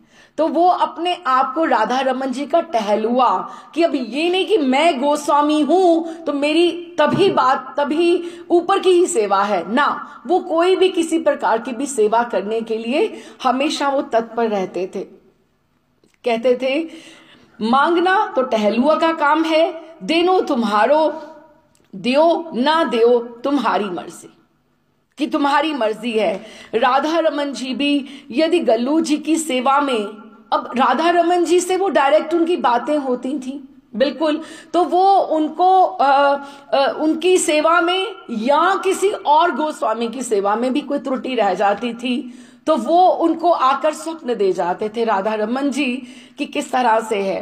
तो स्वप्न में शिकायत किए बिना राधा रमन जी नहीं रहते थे। इसके लिए इसके बारे में एक बहुत सुंदर एक कथा प्रसिद्ध है, और इसका जो है विवरण गोरखपुर कल्याण जो छपता था हनुमान दास भाई पुदार जी के उधर, उसमें भी 1935 के करीब या 1930-32 के करीब के कल्याण में वहां पे ब्रिज के भक्त अंक छपा था, और उसमें इसका उल्लेख भी है। मैंने कोशिश की अगर मुझे उसकी प्रति मिल जाए, लेकिन इतना वो सब कहते बुक्स सब पाइल्ड अप है कि हमें उसका दर्शन नहीं हो सकता। लेकिन मैं आपको थोड़ा, हो सकता है थोड़ी ऊपर नीचे हो बात, लेकिन मैं आपको जितना मुझे पता है उसके बारे में मैं आपको प्रेषित करती हूं। तो क्या हुआ, मंगला से शयन तक तो वो सेवा में ही रहते थे वहां पे राधा रमन जी की, कि मंगला करना है, दोपहर में भी वहीं वहां पे, जो अपने आप को मानते हैं कि तेरी चौखट छोड़ के मुझे कहीं जाना ही नहीं है, तो फिर वहीं वो रहते थे। या उनको कथा वगैरह के लिए कहीं बाहर अगर जाना होता था तो अलग बात थी। तो उन्होंने एक दिन क्या हुआ कि उनको स्वप्न हुआ गल्लू महाराज जी को। अच्छा, गल्लू महाराज जी का जो घर है वो जो गोपाल भट्ट जी का जो गेट है बाहर रोड से, जो गोपाल भट्ट जी का जो द्वार है, उसके थोड़ी सी हम आगे जाएंगे तो बाईं और एक बहुत बड़ा सा घर है वहां पर, जहां पे उनके वहां पे वंशज रहते हैं। उसके बाहर लिखा हुआ है षटभुज महाप्रभु का वो मंदिर है, लेकिन वो घर है, वो घर में ही उनके ठाकुर सेवित है। उसके बारे में भी हम अभी बात करते हैं। तो फिर वो वहीं सामने ही रहते थे। और गल्लू महाराज जी उस समय अनन्यतम विभूति थे कि उनको सब लोग जानते थे, क्योंकि वो नित्य सेवा में है, नित्य खड़े हैं वहां पे सेवा में, रोज मंगला करनी है, रोज वो वहीं रहते हैं। तो एक दिन क्या हुआ, ठाकुर जी को शयन करा के जिन गोस्वामी जी की सेवा थी, जिनकी सेवा में जो थे सेवायत थे, वो अपने घर चले गए। घेरे में ही घर है सबका, तो उन्होंने वो चले गए वहां पे, अपने घर चले गए, शयन हो गया ठाकुर जी का। तो प्राचीन काल से ठाकुर जी के पास जो एक करुआ, जैसे हम टटिया स्थान में देखें, या एक जीव गोस्वामी पाद, कृष्णदास कविराज, ये जो सूरमा कुंज है, वहां पे करुआ की प्रथा मानी जाती कि करुआ में जल रखा जाता है। तो रात्रि में ठाकुर जी, क्योंकि मिट्टी का जो घड़ा छोटा सा वो रहता है, करुआ रहता है, उसमें जल ठंडा रहता है, तो वो जल वहां पर रखने की प्रथा जैसे है राधा रमन जी में, तो वो शायद वो गोस्वामी जी भूल गए। व्यस्तता बहुत रहती, श्रृंगार सब संभालना, उतारना, करना, बहुत व्यस्तता रहती। ठाकुर जी का तो बड़ा समय समय से सब चीजें उनके हिसाब से, पद्धति से करनी पड़ती हैं। तो क्या हुआ कि वो शायद जल रखना भूल गए। तो फिर उन्होंने, राधा रमन जी को लगी प्यास, रात्रि को प्यास लगी। तो अब हम ये कहें, ये राधा रमन जी वाले हैं, ये हरिदास जी वाले हैं, टटिया स्थान वाले। इवन आप मानो हरिदास जी जो बिहारी जी वाले भी हैं, वो भी दो तरह के हैं, एक वैरागी हैं, एक गोस्वामी परंपरा है, ठीक है। राधा वल्लभ भी दो हैं, एक जो हैं थोड़े वैरागी हैं, एक थोड़े वो गोस्वामी परंपरा के हैं, ठीक है। वो आपस में भी थोड़ा थोड़ा उनका हिसाब से रहने का, वेश का थोड़ा मतभेद रहता है। लेकिन अब राधा रमन जी को प्यास लगी तो उनको, वो सीधे कहां पहुंचे, टटिया स्थान में। अब जिन्होंने दोनों स्थानों के दर्शन किए हैं वो मान सकते हैं कि राधा रमन जी के मंदिर से टटिया स्थान, आप माने कि हमारे महाराष्ट्र का ज्ञान गुदड़ी भी क्रॉस करके आएगा, थोड़ा सा वो भी पार करना पड़ेगा। तो चलते चलते अब राधा रमन जी, आप सोच के देख लो थोड़ा सा, नींद में उड़ के तो नहीं आए होंगे मेरे ख्याल में, या ऐसे ही पहुंच गए होंगे। तो हो सकता है अगर हम कुछ सोच के देखें तो इतने सुंदर सोने के नूपुर पहनते हैं, तो झन झन झन झन करते हुए कौन सी सड़क से निकले होंगे, कौन से कुंजों से निकले होंगे, कुछ नहीं कह सकते उनका ठिकाना। टटिया स्थान पे उनको रास्ते में कोई नहीं मिला। वो उस गोस्वामी के घर में नहीं गए जिसने उसको सुलाया था, देखो, उसका जिसके पास प्यार होता है, स्नेह होता है, उसके पास गए। नहीं तो गोस्वामी तो सब घेरे में ही है ना, गोस्वामी तो सब घेरे में ही है। उनको किसी को बोल देते कि मुझे प्यास लगी, मुझे जल चाहिए, आज वो भूल गए हैं। लेकिन अब देखो प्रेम जिससे है उसके पास गए ना। टटिया स्थान पे उस समय, उन दिनों में ललित किशोरी जी महंत थे। तो कहते, राधा रमन जी उनको जाकर कहते, अब ये उनके भी वहां पे लिपिबद्ध है, ये बात ये लिखी हुई है, कल्याण में आई हुई है, तो सब कुछ लिखा हुआ है, टटिया स्थान में भी लिखा हुआ है ये। तो वहां पे तो उन्होंने उनको बोला कि बहुत प्यास लगी है महंत जी, बहुत प्यास लगी, जल पिलाइए। आज तो गोस्वामी जी भूले गए, उन्होंने जल ही नहीं रखा। अच्छा, तो आप लो। तो उनके पास भी करुआई, वही करुआई सब लोग प्रयोग करते, तो उन्हीं का करुआ जो था, उन्होंने अपने करुए से उसको धो मांज के अच्छे से उनको जल दिया। तो जब उनको जल दिया तो फिर वो कहते कि अच्छा मैं अब चला, उनको अनुभूति हुई इस तरह से, क्या हुआ आप मानो, तो वो फिर उनको ये लगा अच्छा अभी तो ले लिया, अब वापस ठाकुर जी को प्यास लगेगी तो फिर क्या करेंगे, अच्छा वापस पुनः इतनी दूर आने का कष्ट करना पड़ेगा। उन्होंने, अच्छा महंतों की ऐसी है कि तटीय स्थान वाले जैसे बाहर नहीं जाते, इस तरह से जो महंत होते हैं वहीं पे रहते हैं, सुबह कभी हो आए यमुना जी दर्शन वगैरह के लिए वो अलग बात है, लेकिन ऐसे सार्वजनिक रूप से महंत लोग ऐसे नहीं घूमते, तो उनकी सबकी मर्यादा रहती। तो उन्होंने अपने जो शिष्य थे उन दिनों में ललित मोहिनी शिष्य थे, उनको दौड़ाया, उनको कहते आप जाओ गल्लू महाराज जी को जाकर बोलो कौन सेवा में है, आप गल्लू महाराज जी को जाइए आप और उनको बोलिए कि ठाकुर जी को उधर जल आज बहुत प्यास लगी है।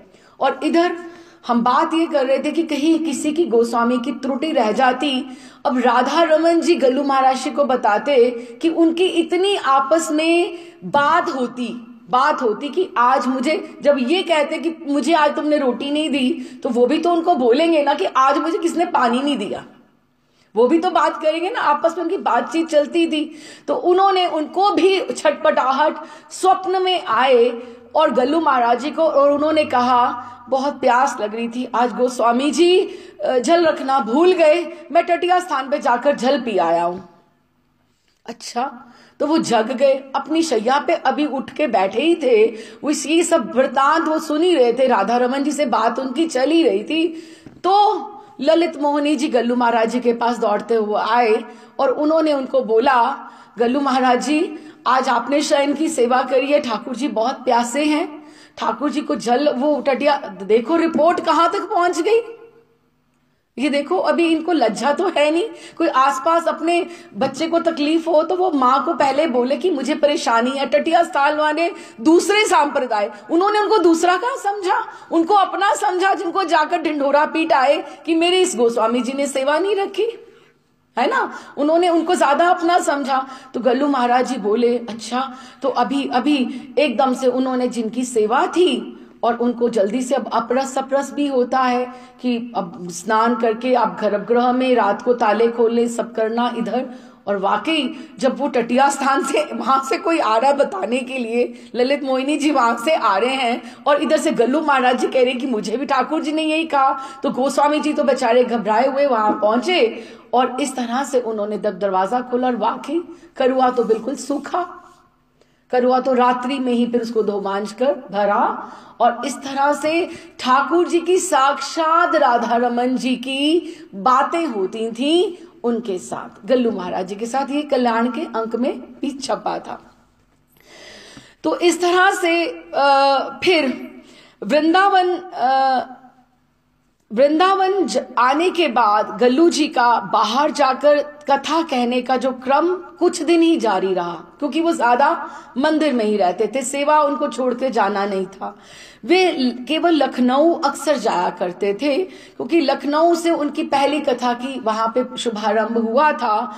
और वो जो परिवार के लखनऊ के शाह कुंदन लाल ललित किशोरी जी, उनका नाम हुआ था दीक्षा के बाद, लेकिन वो इनके शिष्य नहीं थे, वो और गोस्वामी जी के शिष्य थे, क्योंकि उनकी परंपरा में दादा माँ उन्होंने और राधा रमन जी की से गोसाई जी से, उनके गुरु का नाम राधा गोविंद जी था, तो उनसे दीक्षा ली थी। लेकिन वो लोग जो थे ललित किशोरी, शाह कुंदन लाल और शाह फुंदन लाल, गल्लू महाराज जी में भी गुरु बुद्धि रखते थे, वो गुरु बुद्धि ही रखते थे उनमें, और उन्हें वे हरि कथा श्रवण करने के लिए उन्हें लखनऊ बुलाया करते और उपासना संबंधी उपदेश देते, और उनके वहां पधारने में उन्हें बहुत हर्ष होता, उल्लास की लहर दौड़ जाती। इस तरह से आप मानिए कि ललित किशोरी जी, उनके बारे में हम अगली में सिटिंग में बात करेंगे, तो लेकिन वो उन्होंने बहुत सुंदर पद पदावली करी है, बहुत सुंदर पद पदावली लिखी है, और उनका ग्रंथ है अभिलाष माधुरी। तो वो उन्होंने ये उसमें लिखा है कि मेरी जो रुचि है वो गोस्वामी गुल्लू जी की जैसी हो जाए। अब कोई आइडियल हो, आदर्श हो, तो आप उनके बारे में ऐसा लिख सकते हैं ना। तो उन्होंने रतिमति प्राप्त करने की अभिलाषा व्यक्त की। क्या लिखा है? कबहू को ऐसी बननी बनेगो कि ऐसी कब मेरी बन जाएगी। गोस्वामी गल्लू जी सो मेरी मति रति रूप सनेगी, कि मेरी कब उनके जैसा मेरा भाव जुड़ जाएगा। रुचि है ना चित छाड़ी जुगल, जसना रसना कछु और बनेगी, कि मेरी रसना को, मेरी जुबान को, टंग को और कुछ जीवा को कुछ अच्छा ही नहीं लगे नाम के अतिरिक्त। ललित किशोरी सुलभ जबते पतित उदाहरण पने बनेगी, कि जब आप मेरे इस मुझ पतित का उद्धार जब होगा तो ही मेरी ऐसी रुचि बन पाएगी। वो उनको गुरु बुद्धि से उनको प्रणाम करते थे। तो क्योंकि ललित किशोरी जी स्वयं बहुत उच्च कोटि के भक्त थे, लेकिन गल्लू जी जैसी रतिमति प्राप्त करने की उनकी अभिलाषा से ये प्रकट है कि गल्लू जी महाराज उस समय के सर्वोच्च भक्तों में से अनन्यतम उस समय विभूति थे। तो जब वो वहां पर गए तो उन्होंने भी बहुत सुंदर उनका स्वागत करके ये भी लिखा है, अपने उसमें भी उल्लेख किया है कि गोस्वामी आज यहाँ गल्लू जी आए हैं, वाह वाह है जी, वाह वाह है, कि उनके आने पर उन्होंने इतना उत्सव किया वहां पर शाह बिहारी जी के यहाँ नृत्य कर करके, वाह वाह जी है, वाह वाह है, कि स्वामिनी कृपा से भयो मेरे मन भाए है, वाह वाह है जी, वाह वाह है, कि वृंदावन से कोई हमें कथा के लिए आया है तो उनके लिए बहुत बड़ी बात थी। तो फिर काशी और यहाँ लखनऊ में तो उनका था ही था, प्रभाव था इस तरह से। काशी, बनारस में, शाहजहांपुर में, भरतपुर और आदि शहरों में भागवत कथाएं होती ही रहती थी। भरतपुर के सरकारी मंदिरों में भी वो कथा कहने जाते थे। तो इतना उनका प्रभाव था उन दिनों में कि बाजार में उनकी सवारी निकला करती थी, सवारी इनकी खुद की निकला करती थी। ठाकुर जी की तो निकली, इनकी पालकी निकला करती थी, कि इतना सम्मान वहां पर। दोनों ओर से दंडवत और जय जयकार और ध्वनि के साथ सवारी का निकलना मुश्किल हो जाया करता। और यहाँ भी जैसे मैंने पहले भी बताया, सारे स्थानों पे राधा रमन जी के मंदिर हैं।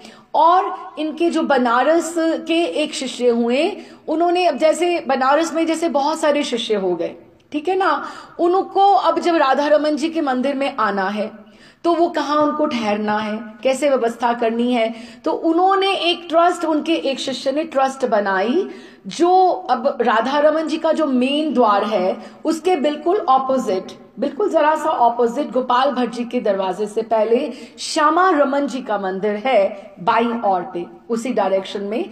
तो बाईं ओर में श्यामा रमन जी का जो मंदिर है वो भी गल्लू महाराज जी के बनारस के, काशी के जो शिष्य हैं उन्होंने ही बनाया हुआ है, कि वो वहां पे, क्योंकि कोई भी ट्रस्ट, कोई आश्रम, कोई मंदिर बनेगा तो वहां ठाकुर जी की स्थापना तो आवश्यक है। तो इसलिए, क्योंकि भोग, सफाई, सबकी व्यवस्था तो तभी चलेगी जब पिवट, जब धुरी ठाकुर जी होंगे। तो श्यामा रमन जी का मंदिर है और इर्द गिर्द सब जगह पे वहां पर घर, कमरे बने हुए हैं जहां पर गोस्वाई, जो वहां उनके शिष्य आते थे बनारस से, वो आकर जब उनकी सेवा आया करती थी 2.5 साल के बाद, या जब किसी को उत्सवों पे आना है बनारस वालों को, काशी वालों को, तो वो वहां पर आकर रहा करते थे। तो ये एक श्यामा रमन जी का भी मंदिर उनके ही शिष्यों ने बनवाया था। तो उनकी कथा की एक विशेषता ये थी कि वो एक तो ब्रिज भाषा के अलावा कोई उनको वो शब्द नहीं इस्तेमाल करते थे, और फारसी के भी एक शब्द का प्रयोग नहीं करते थे। उनकी ब्रिज भाषा के प्रति ऐसी रुचि थी। एक बार उन्हें कथा में किसी प्रसंग में बंदूक चलाने की बात करनी थी, क्योंकि पुराने में तो अब देखिए, अब जरा सी बात है, एक ग्लास पानी देना, अब पानी भी उर्दू का शब्द है, मतलब सब इकट्ठा रहने से जरा भी उर्दू यही शब्द हो गया, ग्लास हमारा इंग्लिश आ गया।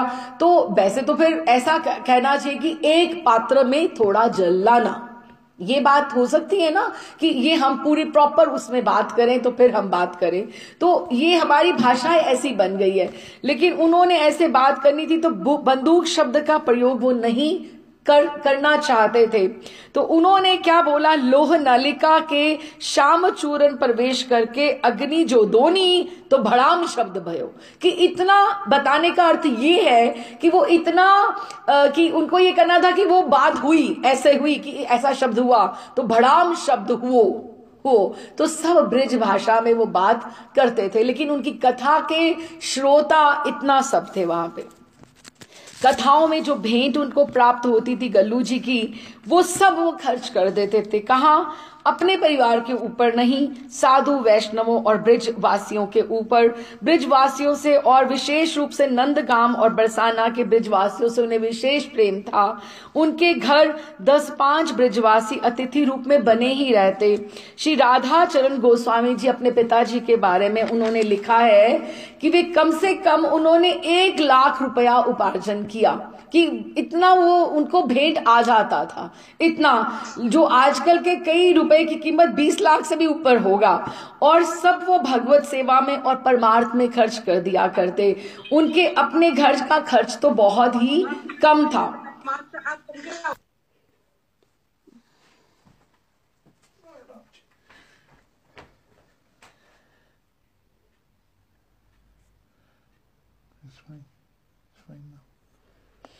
अच्छा, तो उन्होंने बहुत इस तरह से किया, और जो भगवत सेवा में और परमार्थ में वो खर्च कर दिया करते थे। उनकी धारणा जो थी वो ये थी कि उन्हें जो धन भगवत कथा से प्राप्त होता है वो भगवत सेवा और साधु वैष्णव की सेवा में ही लगना चाहिए। अपने उपयोग में उतना ही आना चाहिए जितनी शरीर धारण करने के लिए आवश्यक हो।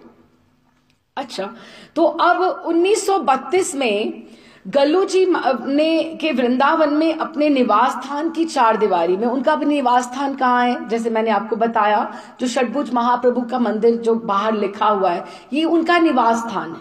निवास स्थान है, बीच में मंदिर है और चारों तरफ कमरे हैं। और 1932 में वो ठाकुर जी वहां पर कलकत्ते से दारू विग्रह हैं षटभुज महाप्रभु के।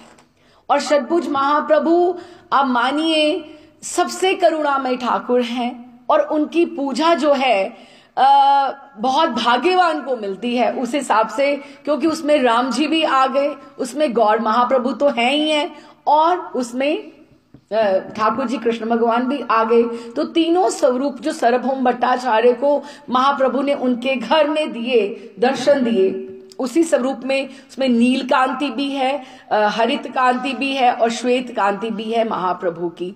तो वो दारू विग्रह उनका वहां पे स्थापना हुई उनकी मंदिर की। तो उन्होंने इस तरह से हिसाब कर रखा था, जैसे अभी भी ऐसे ही है कि सबसे पहले राधा रमन जी की मंगला होती, जिसको मंगला के लिए कई लोग आते हैं जो सब मंदिरों का क्रम से मंगला करते हैं। तो सबसे पहले राधा रमन जी की मंगला होगी, फिर श्यामा रमन जी की होती है, उसके तुरंत बाद कि आप श्यामा रमन जी की, फिर आप षटभुज महाप्रभु की, फिर आगे चले जाएं तो गोकुलानंद की, क्योंकि उन्होंने इस हिसाब से रखी हुई है कि किसी की कोई भी मंगला आरती मिस नहीं हो जाए। तो उन्होंने अपना षटभुज की जो एक पूरी की पूरी अपनी पद्धति जो कर ली, जो सेवा की पद्धति इस तरह से कर ली कि राधा रमन जी को फिर भी उन्होंने ऊपर ही रखा। इस तरह से श्री श्रीमन महाप्रभु, ये प्राचीन विग्रह, ये 300 साल तो कलकत्ता में स्थापित इनको हो गए थे, और 150 साल से तो अभी यहां पे ही हैं। आप मानिए कितने प्राचीन विग्रह हैं ये षटभुज महाप्रभु के। और पहले वो जहां पे अब वो विराजित हैं, जिस मंदिर के कक्ष में वो पहले नहीं था, पहले एक कक्ष में, दूसरे छोटे में कक्ष में स्थापित थे, अभी वो प्रॉपर उस तरह से उनका मंदिर जैसा हॉल बना हुआ है। तो उस तरह से उनके श्रीमन महाप्रभु प्राचीन विग्रह के रूप में स्वेच्छा से उनके पास आ गए थे। संभवतः उनकी प्रेममयी सेवा के लोभ से वे भी बड़े प्रेम से उनकी सेवा करने लगे। इस तरह से श्री राधा रमन जी की मंगला आरती का नियम उनका पूर्ववत चलता रहा, क्योंकि वो दोनों में उसमें कोई क्लैश नहीं था कि पहले उनकी होती थी राधा रमन जी की, फिर इनकी इस तरह से होती थी। तो राधा रमन जी की मंगला आरती के पश्चात ही महाप्रभु की आरती करते। दोनों ठाकुरों में उनकी प्रीति क्रमशः बढ़ती गई। जितने उनको राधा रमन जी प्रिय हैं उतने तो नहीं हम कह सकते षटभुज, लेकिन उनको षटभुज भी बहुत प्रिय थे और उनकी बड़ी प्रीति पूर्वक वो सेवा करते रहे। वो उनके घर के ठाकुर हैं। जब उनकी सेवा छोड़कर उन्हें कुछ भी अच्छा नहीं लगता था, उनकी सेवा छोड़कर वृंदावन से एक दिन भी बाहर जाना उनको कष्टकर प्रतीत होता। उनका ऐसा दिनचर्या बन गई थी कि उन्होंने बिल्कुल नहीं छोड़ के वृंदावन जाते थे, क्योंकि उनको होता था कि राधा रमन जी की सेवा, फिर मुझे षटभुज की सेवा, दोनों की ही सेवा उनकी चलती थी। तो इस तरह से उन्होंने सन 1937 में वृंदावन से कहीं भी बाहर ना जाने का उन्होंने संकल्प कर लिया कि मुझे कहीं बाहर अब कथा वगैरह के लिए जाना नहीं है। अगर कथा भी होगी तो यहीं पर होगी, श्यामा रमन में कर सकते हैं, हम षटभुज में कर सकते हैं कथा, या कहीं और कर सकते हैं, लेकिन मुझे वृंदावन से बाहर नहीं जाना है। इस तरह से उन्होंने, जैसे क्षेत्र संन्यास वाली बात होती है कि मन में ऐसे अखंड वास की उन्होंने बात कर ली। तो अभी जो उनके राधाचरण गोस्वामी जो उनके पुत्र हुए हैं, उनकी हम थोड़ी बात करते हैं कि इंग्लैंड में वो गए, ऑनरेरी मजिस्ट्रेट रहे उन्होंने। इस तरह से उन्होंने वहां पे लॉ करके आए, लेकिन ये उनके पक्ष में नहीं थे कि वो बाहर जाएं इस तरह से विदेश में पढ़ने के लिए। और उनको ये भी था कि राधा रमन जी के सेवायत हैं बाद में, क्योंकि वो एक ही पुत्र थे उनकी, की सेवा कौन संभालेगा। लेकिन वो इतने बड़े निकले राधाचरण गोस्वामी जी, इतना उन्होंने कार्य किया आगे चलकर। आप मानिए कि जो षटभुज महाप्रभु का जो मंदिर है, उसी के कक्षों में कोर्ट लगा करती थी, कचहरी लगा करती थी कि आर्य समाज के लोग, सनातन धर्म के लोग, क्योंकि ये ऐसी एक पिलर थे, इनको इतना ज्ञान था कि वो ऑनरेरी मजिस्ट्रेट, ये सारे के सारे उनके निर्णायक उनके बन के बैठते थे कि उनके सबके फैसले कराए जाते थे।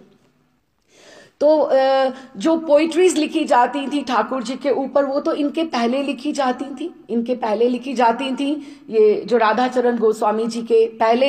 लेकिन ये भारतेंदु, हरिश्चंद्र भारतेंदु, जो हमारी, अगर हम हिंदी हिस्ट्री पढ़ें, हिंदी की जो पोइट्स जो हुए, भारतेंदु हरिश्चंद्र के ही समवयस्क, उनका आपस में इनका बहुत प्रेम था। तो वो पुरुषोत्तम दास टंडन, ये सबकी सहायता से इन्होंने इतने ग्रंथ लिखे, इतने ग्रंथ लिखे इन्होंने। और इनके पास इनका पुस्तकालय, लाइब्रेरी जो थी इतनी बड़ी थी कि संभालना मुश्किल हो रहा था। और कुछ ही वर्ष पहले जो गोस्वामी जी जो अभी हैं, इनके वंशज जो हैं, उन्होंने बताया कि वो जो शोध संस्थान है, वृंदावन शोध संस्थान, वहां पर उन्होंने सारी की सारी पुस्तकें, कि वो संभालनी मुश्किल हो रही थी, लाइब्रेरी इतनी ज्यादा उनकी हो गई हुई थी, क्योंकि इनकी खुद की, और 38-40 के करीब तो इनके खुद ग्रंथ थे राधाचरण गोस्वामी जी के। क्योंकि अब जो जितना वो उन्होंने राधा रमन जी की रसोई में कैसे सेवा, वो जो पूरी की पूरी पद्धति, बीच में वो बड़े आ गए, उन्होंने पूरा गल्लू महाराज जी का जितना आदर था, उनका भी आगे उतना ही आदर था। तो वो जब पढ़ के वहां से वापस आ गए, तो उन्होंने फिर ये इनके वंशज ने, इन्होंने वहां पे फोगला आश्रम, जो है फोगला आश्रम के पास जो वृंदावन शोध संस्थान है, जो लाइब्रेरी है, वहां पे एक राधाचरण गोस्वामी जी के ग्रंथों का एक कक्ष है पूरा का पूरा, जहां पे पूरे के पूरे ग्रंथ उन्होंने वहां पर दे दिए संरक्षण के लिए, कि अगर कोई चाहे वहां जाकर पढ़ सकता है, दे सकता है, कि वहां पे लाइब्रेरी में वहां पर हो गए। और भी बहुत सुंदर उनकी कथाएं हैं, जिस तरह से ध्यान में आई।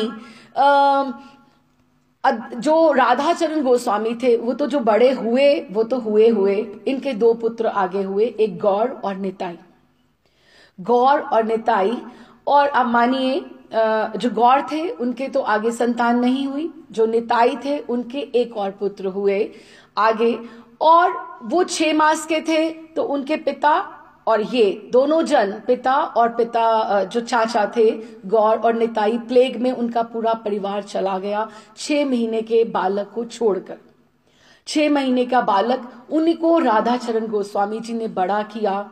वही आगे अद्वैत चरण गोस्वामी हुए। 6 महीने के जो बालक को उनके पिता चाचा कोई परिवार में नहीं रहा। राधा चरण गोस्वामी भी केवल उनके बाद 2.5 साल और रहे, तो उन्होंने उनको संभाला और अद्वैत चरण जी से फिर आगे वंश आगे फिर बढ़ा और गोस्वामियों की परंपरा इनका पूरा का पूरा इस तरह से चला कि थोड़ा सा गैप आते आते ठाकुर जी ने सारा संभाल लिया कि इस तरह से थामा इनका जो था। इस तरह से हम जैसे बात कर रहे हैं तो राधा चरण गोस्वामी जी ने भी बहुत कार्य किया और गल्लू महाराज जी का जो कार्य है अब हम उसकी चर्चा करते हैं, जो बहुत उनको विशिष्ट बनाता है गल्लू महाराज जी को और हमें बहुत प्रिय है। और हम सबको पता होना चाहिए कि अब देखिए कि जो पोइट्री में जब सब लिखा जाता है ना वो इंटेंसिटी होती है, इंटेंसिटी होती है, क्योंकि गद्य में जो लिखा जाता है वो हर कोई पढ़ सकता है, हर कोई समझ सकता है पैराग्राफ्स में जो लिखा जाता है, लेकिन पोइट्री हर कोई उसके शब्दों का उसके अंदर भीतर गहरे नहीं जा सकते। आपको पता है कि जो वृंदावन में राधा रमन जी के मंदिर में आज तक जो पद पदावली के जो गुणगान होते हैं, अष्टयाम जो लीला है, अष्टयाम जो लीला है वो हमारे लिखने वाले श्री गल्लू महाराज जी हैं। तो उनका कितना आदर सभी गोस्वामियों के परिवार में होगा, सब राधा रमणियों को है। मंगला आरती से आप मानिए लेकर मंगला आरती से, जैसे मंगला आरती से हम शुरू करें, मंगला आरती से भी पहले जब भी राधा रमन जी को उठाने की प्रक्रिया आरंभ होती है, कैसे बोले, जागो श्री राधा रमण रंगीले, जागो श्री राधा रमण रंगीले। इस तरह से जो पहला शब्द जो आता है राधा रमन जी के कान में उठने से भी पहले, मंगल आरती तो दूर रहेगी, अष्टयाम की जो सेवा है, क्या बोला, सखी दर्श युत कंठा बाणी, आए हैं बादर पीले पीले।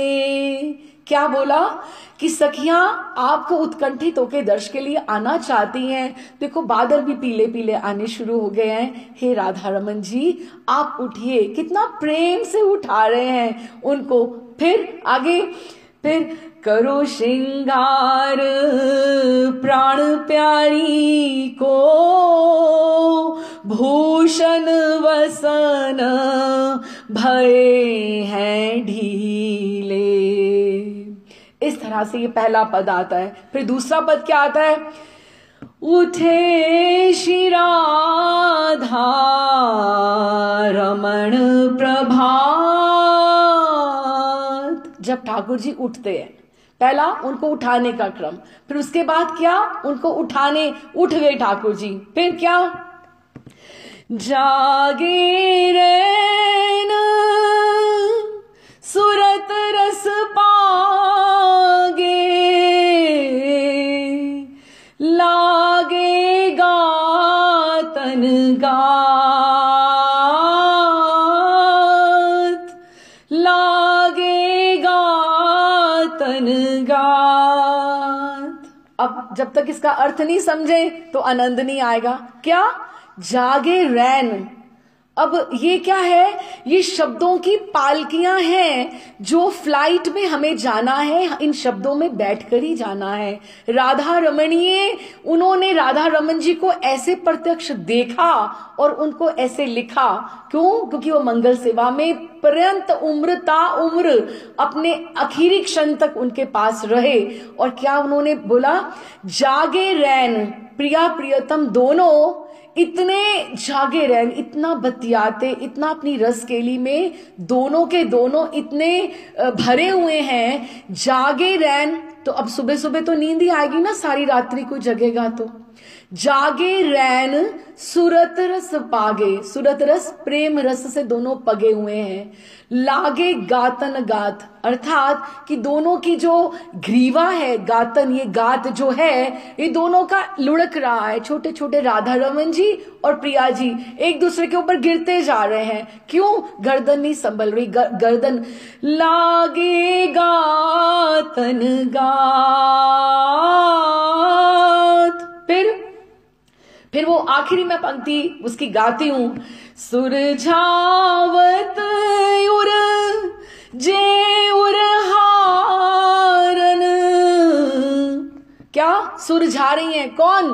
गुण मंजरी। कौन? गल्लू महाराज जी वहां पे उपस्थित हैं कि सखियां आने वाली हैं, आप जल्दी से उठ जाइए। क्या बोल रही हैं? सुरझावत उर जे उर हारन। ये जो उर के जो हार है ना, वो आपस में उलझ गए हैं दोनों के शयन करने से। राधा रमन जी और प्रिया जी को जिसने प्रत्यक्ष देखा है वही ऐसा लिख सकता है और हमें बता सकता है कि तुम भी अगर ये गाओ, तुम भी अगर ऐसा सोचो, ये पालकी है जो तुम्हें आगे आकर लेने आई है। क्योंकि जो लिखता है वो उसको अनुभव करता है और उनके शब्दों में प्रियालाल जी इतनी शक्ति दे देते हैं कि जो जिसका मनन करे, उसका चिंतन करे, वो भी इसको आगे बढ़े। कैसे? सुरझावत उर जे उर हारन, गुण मंजरी जंभात। अब 3:45 बजे गुण मंजरी जी जो उनको सुलझा रही हैं, उनको भी जंभाई आ रही है। वो भी खुद भी वो नींद में है जब वो सेवा के लिए वहां पर उपस्थित हुई हैं। गुण मंजरी जंभात। फिर उसके बाद मंगला पद शुरू होता है। मंगल राधा रमण लाल, मंगलमय श्री भट्ट गोपाल, मंगल आरती अति अनुपम, मंगल निशि बीती अभिराम। कि मंगल आरती का समय आकर उपस्थित हो गया है और मंगल निशि जो है, रात्रि है, वो मंगल बीती है। दोनों की सुंदर रात्रि, दोनों ने सुख से शयन किया है और अब मंगल आरती का समय हो गया है। जो इस भावना से जिन्होंने पदावली, आज भी यही गान होता है वृंदावन में, राधा रमन जी के मंदिर में, ये सारा का सारा। मंगल नेत्र धाम वृंदावन, मंगल द्रुम बेली मन भावन। इस तरह से करते करते ये सारा मंगल की आरती है। फिर उसके बाद ठाकुर जी कैसे दातुन करते हैं। ठाकुर जी के दातुन के पद हैं, किन्होंने लिखा है? गुण मंजरी जी ने लिखा है। दीदी हमें, मैं रिक्वेस्ट करूंगी, दीदी हमें गाकर भेजेंगी, रंजू दीदी।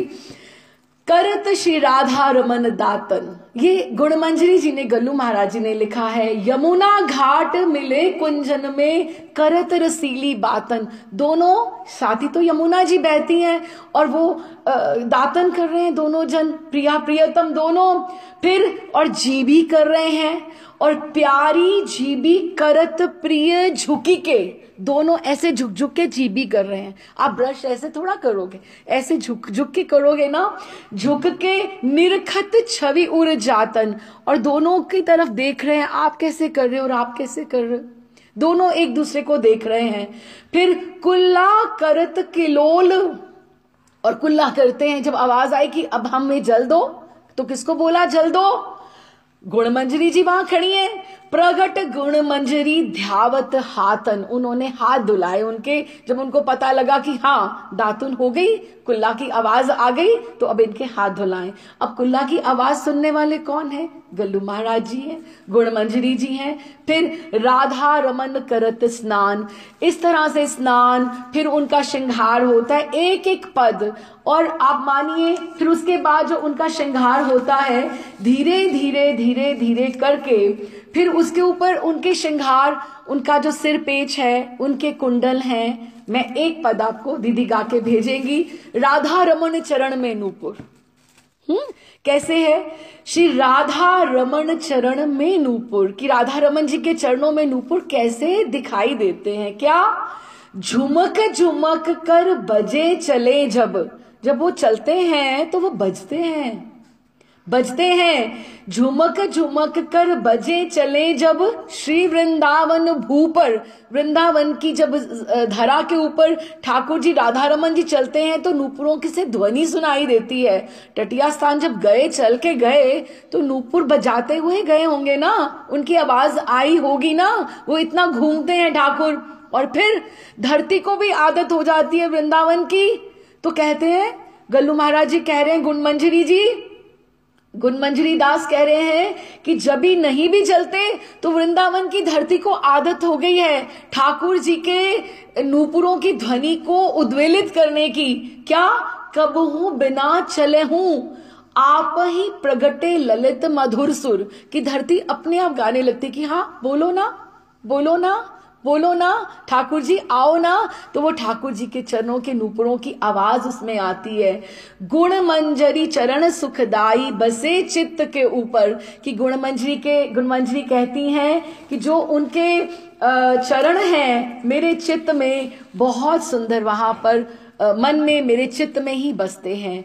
फिर एक एक जो आता है, उत्सव आता है, अब मानिए व्यास पूर्णिमा है, राखी है, जल स्नान है, सब उन्होंने अष्टयाम जो लीलाएं हैं एक एक उन्होंने लिखा है।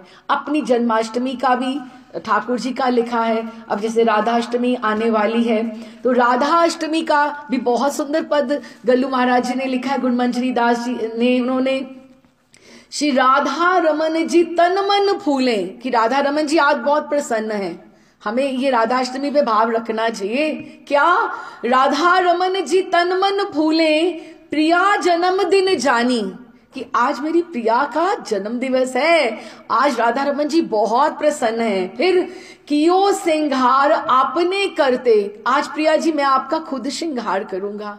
ये सब उन्होंने देखा है तो लिखा है, अनुभूत किया है। सूरदास जी ने जो देखा है वही लिखा है, जो उन्होंने, मीरा ने जो देखा है वो लिखा है। उन्होंने कियो श्रृंगार आपने करते, प्यारी को सुखदानी, की प्यारी को वो उपहार के रूप में आज ठाकुर जी ने स्वयं उनका श्रृंगार किया। राधा रमन जी ने क्या किया है? मृगमद अर्थात कस्तूरी, कुमकुम तिलक भाल पे रचियो परम रुचि जानी, कि प्रिया जी को ये बहुत अच्छा लगता है। बड़ी सी लाल बिंदी लगाई और छोटे छोटे कस्तूरी के छोटे छोटे छोटे छोटे सुगंध के लिए नीले रंग के बिंदु लगाए वहां पर। नृत्यत नट नागर अति गति सो गावत मधुरी बानी, फिर उनका श्रृंगार करके राधा रमन जी नृत्य कर रहे हैं और गा रहे हैं। फिर हार उतारत निज उरते अंग अतर में सानी, की अपने इत्र में जो और गोपियां और सखियां जो नृत्य कर रही हैं वो अपने जो अतर में, इत्र में जो रचे हुए जो हार हैं उतार के उनको उपहार में वो दे रहे हैं। जैसे बड़े बड़े लोग, राजा लोग देते हैं ना कि आज मेरे प्रिया का जन्मदिन है, आज तुम ये ले जाओ। हाँ, गुण मंजरी बीड़ी सखियन को बांटत मृदु मुस्कानी, कि वो बीड़ी सखियों को दे रही हैं और मुस्कुरा रही हैं कि आज तो मेरे राधा रमन जी बहुत प्रसन्न है, बहुत प्रसन्न है। और फिर उनसे कहती हैं, राधा रमन जी बधाई दीजिए जो मांगू मैं आज मुझे जो मैं मांग रही हूं आप मुझे वो आज दे दीजिएगा। क्यों? आज आपकी प्रिया का जन्म दिवस है। हाँ, तो क्या उनको क्या बोलते हैं? तुम्हारी प्रिया की जन्म गांठ है, नहीं करो अब लाज, कि आप मुझे आज बहुत प्रसन्न दिख रहे हो, आज कोई लाज ना करो, आज मुझे आप दे दो। क्या मांगा?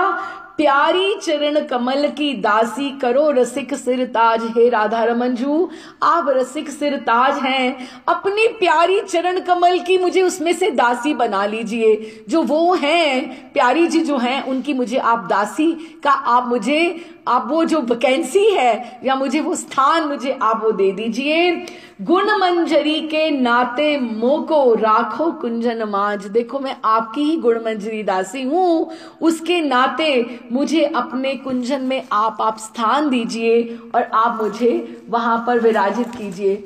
और इस तरह से करते करते सारे उत्सव, होली, दिवाली, नवरात्रि जो आते हैं, ये तो मैंने थोड़ा थोड़ा आपको पढ़ा, और मंगला का तो विशेष है पद, फिर श्रृंगार के शुरू हो जाते हैं और फिर सारे उत्सवों के इस तरह से।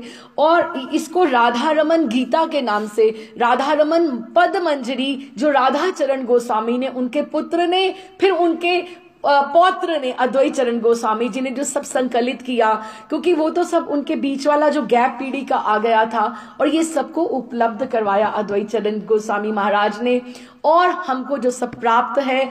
अब आप देखिए जो इनके पुराने जो पेजेस भी हैं ये ऐसे खंडित हैं पुराने की, और इन चीजों ये हमारी धरोहर है, इनको हमें संभाल के रखना चाहिए।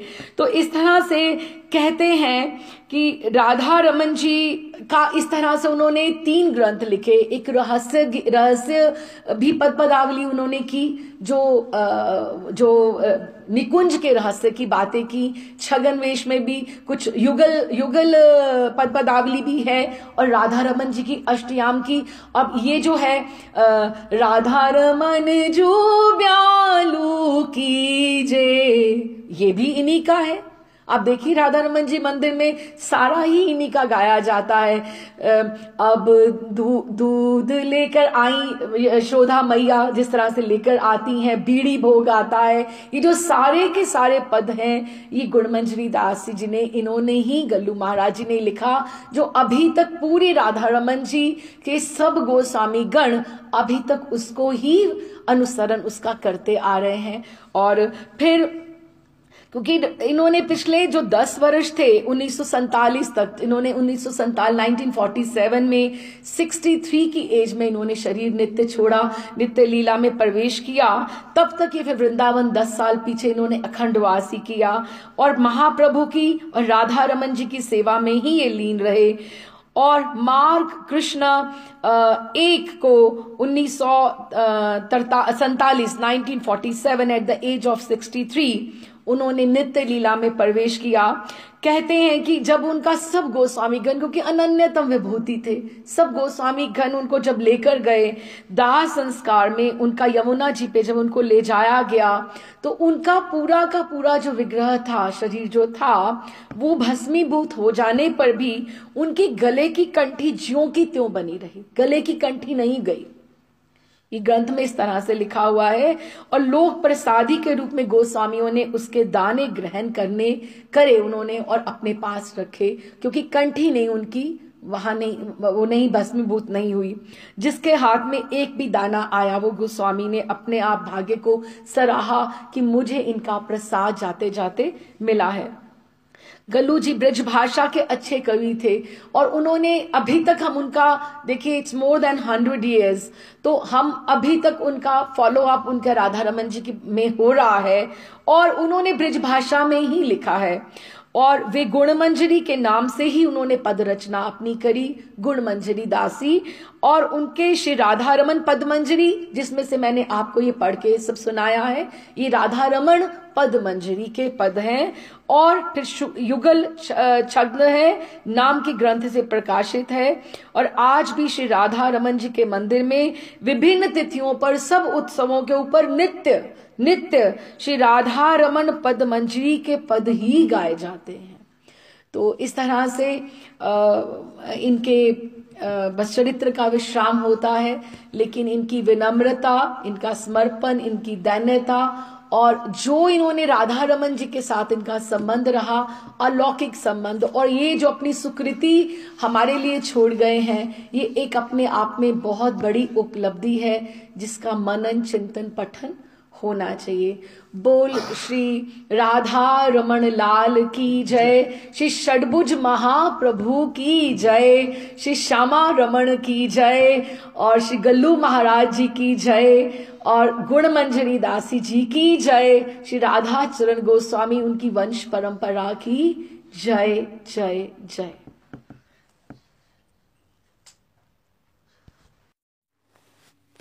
श्री सद्गुरुदेव भगवान की जय, श्री राधा रमण लाल की जय, श्री राधा रमण के नूपुरों की जय,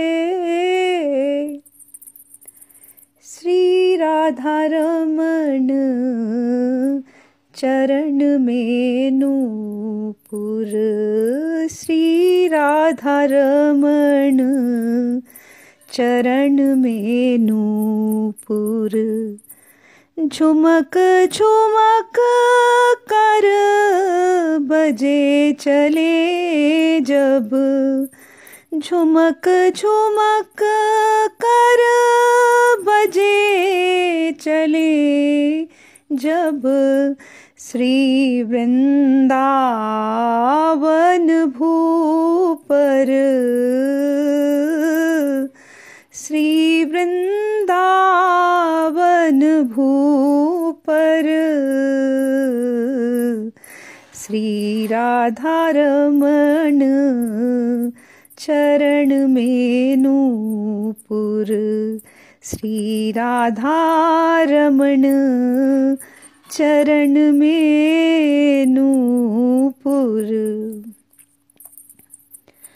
कब हूँ बिना चले हूँ आप ही, कब हूँ बिना चले हूँ आप ही, प्रगटे ललित मधुर सुर,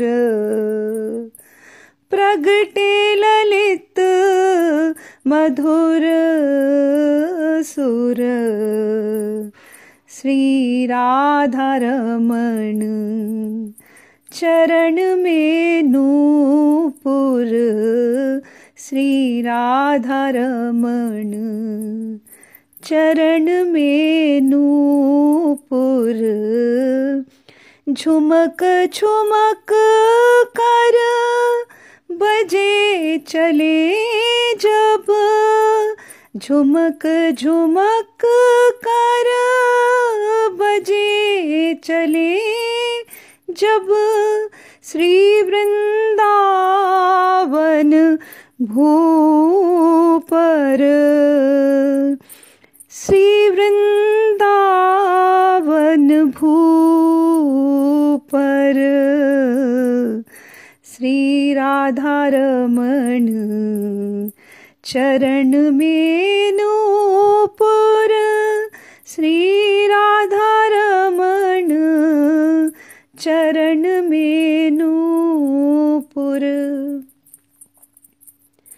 गुण मंजरी चरण सुखदाई, गुण मंजरी चरण सुखदाई,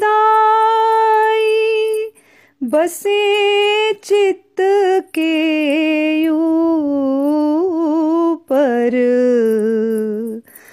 बसे चित्त के ऊपर, श्री राधा रमण चरण में नूपुर, श्री राधा रमण चरण में नूपुर, श्री राधा रमण चरण में नूपुर, झुमक झुमक कर बजे चले जब, श्री वृंदावन भूपर, श्री राधा रमण चरण में नूपुर, श्री राधा रमण लाल की जय। श्री सद्गुरु देव भगवान की जय। श्री राधा रमण लाल की जय। श्री गोपाल भट्ट गोस्वामी की जय। करत श्री राधा रमण दातन, करत श्री राधा रमण दातन। यमुना घाट मिले कुंजन में, यमुना घाट मिले कुंजन में। करत रसीली बातन, करत रसीली बातन। करत श्री राधा रमण दातन, करत श्री राधा रमण दातन। प्यारी जी भी करत प्रिय झुक के, प्यारी जी भी करत प्रिय झुक के। निरखत छवि और जा तन, करत श्री राधा रमण दातन, करत श्री राधा रमण दातन। कुल्ला करत किलोल, कुल्ला करत किलोल। प्रगट गुण मंजरी, प्रगट गुण मंजरी। धावत हाथन, प्रगट गुण मंजरी। धवावत हाथन, करत श्री राधा रमण दातन, करत श्री राधा रमण दातन। यमुना घाट मिले कुंजन में, यमुना घाट मिले कुंजन में। करत रसीली बातन, करत श्री राधा रमण दातन, करत श्री राधा रमण दातन। श्री राधा रमणाय समर्पणम्।